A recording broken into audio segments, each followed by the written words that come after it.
Class 11th के सभी विद्यार्थियों के लिए आज की इस क्लास में वार्षिक परीक्षा की तैयारी के लिए राजनीति शास्त्र का सेट बी मैं आपको इस वीडियो में कंप्लीट कराऊंगी। फुल सॉल्यूशन के साथ आज की यह क्लास होने वाली है, तो पूरा वीडियो आप लास्ट तक जरूर देखें क्योंकि समय आपका कम लूंगी और पूरे प्रश्नों को मैं आपको यहाँ पे आंसर सहित बताऊंगी। तो चलिए बिना किसी देरी के शुरू करते हैं पहले प्रश्न को। पहला सही विकल्प है आपका पे जो पहला प्रश्न है इसमें सही विकल्प का चयन करना है। तो भारतीय संविधान पूर्ण रूपेण किस दिन लागू किया गया? तो इसका आंसर आएगा 26 जनवरी 1947।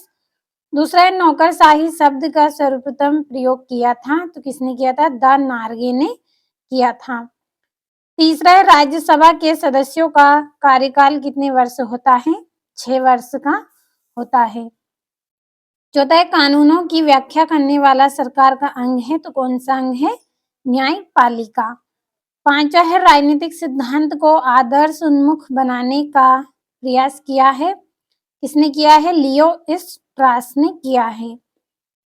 छठा है आपका भारतीय निम्नांकित में किस प्रकार का राज्य है? तो धर्मनिरपेक्ष राज्य है।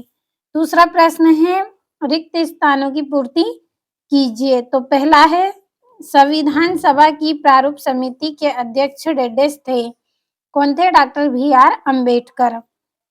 दूसरा है दुनिया में समव्यवता सबसे अधिक व्यापक अधिकार डेडेस के नागरिकों को मिले हैं, तो किसे मिले हैं? दक्षिण अफ्रीका के नागरिकों को मिले हैं।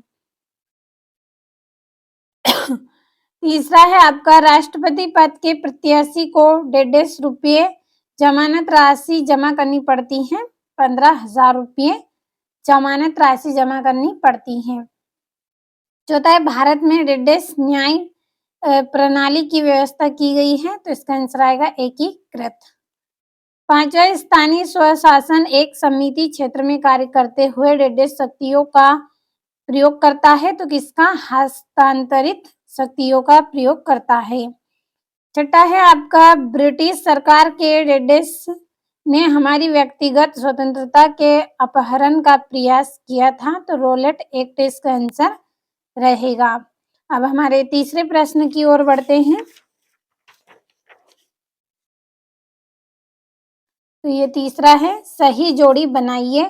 पहली जोड़ी है निरक्षरों को मत अधिकार का विरोध, JS मिल आएगा इसका आंसर।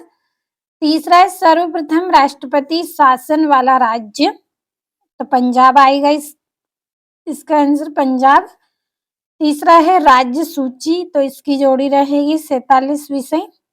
चौथा है समानता, तो इसकी जोड़ी रहेगी अनुच्छेद 14 से 18। पांचवा है आर्थिक अधिकार, तो इसकी जोड़ी रहेगी शरणार्थी। जो शरणार्थी होते हैं ना वो है इसका आंसर। और आर्थिक अधिकार, तो इसकी जोड़ी आर्थिक अधिकार की जोड़ी है ये। और युद्ध काल या प्राकृतिक आपदा से, तो न्यूनतम भत्ता। और modern political analysis, Robert Dahl आएगा इसका आंसर। ये आपकी जोड़ियां हो गई। अगला प्रश्न है एक वाक्य में उत्तर लिखना है। पहला है सरकार का जो अंग कानूनों को लागू करता है उससे क्या कहते हैं? तो कार्यपालिका कहते हैं।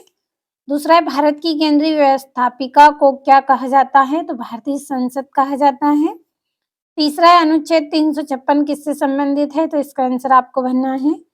चौथा है प्रथम राजनीतिक वैज्ञानिक किस विद्वान को माना जाता है? तो अरस्तु को। पांचवा है ऑन लिबर्टी पुस्तक के लेखक कौन है? JS मिल। छठा है न्यूनतम आवश्यकताओं की अवधारणा किस पंचवर्षीय योजना में लाई गई? तो 5वीं योजना में। सातवां है भारत में कौन कौन से धर्म हैं? तो इसका आंसर आपको भरना है। अब हमारे सत्य हैं उनको भी समझ लेते हैं। पहला है प्राकृतिक समानता जन्म से ही प्राप्त होती है, तो ये एकदम सत्य रहेगा। दूसरा है गांधी जी ने हिंद स्वराज 1909 में लिखी थी, तो ये भी सत्य है। तीसरा है महिला पुरुष असमानता के चलते कन्या भ्रूण हत्या का पाप समाज में हुआ है, तो ये गलत है। और भारतीय संविधान में अवसरों की समानता नहीं है, तो ये भी गलत है। 5वां, लोकतंत्र में अधिकारों का अधिक महत्व नहीं होता है, तो ये भी गलत है। और 6वां है, कर्ज चुकाना नागरिक का प्रमुख कर्तव्य है, तो ये भी आपका सत्य रहेगा। ये आपके 2-2 नंबर के प्रश्न हैं। इन प्रश्नों के आंसर की पीडीएफ तैयार की है आपके लिए। आसान और सरल भाषा में आपको उत्तर अगर कंप्लीट करना है तो इस वीडियो के डिस्क्रिप्शन में आपको नंबर दिए जाएंगे, कॉल कर लीजिएगा, आपको पीडीएफ मिल जाएगी। तो ये आपका 6ठा प्रश्न, संविधान सभा के संतानहीन होने के 2 कारण बताने हैं।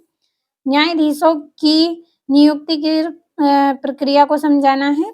संघात्मक शासन व्यवस्था की 5 विशेषता आपको बतानी है। और ये भारतीय संविधान में संवैधानिक संसाधनों द्वारा किए गए प्रमुख परिवर्तनों का वर्णन आपको करना है। ये आपका 10वां प्रश्न है। और ये 11वां है, राजनीतिक सिद्धांत की 4 प्रमुख विशेषता लिखिए।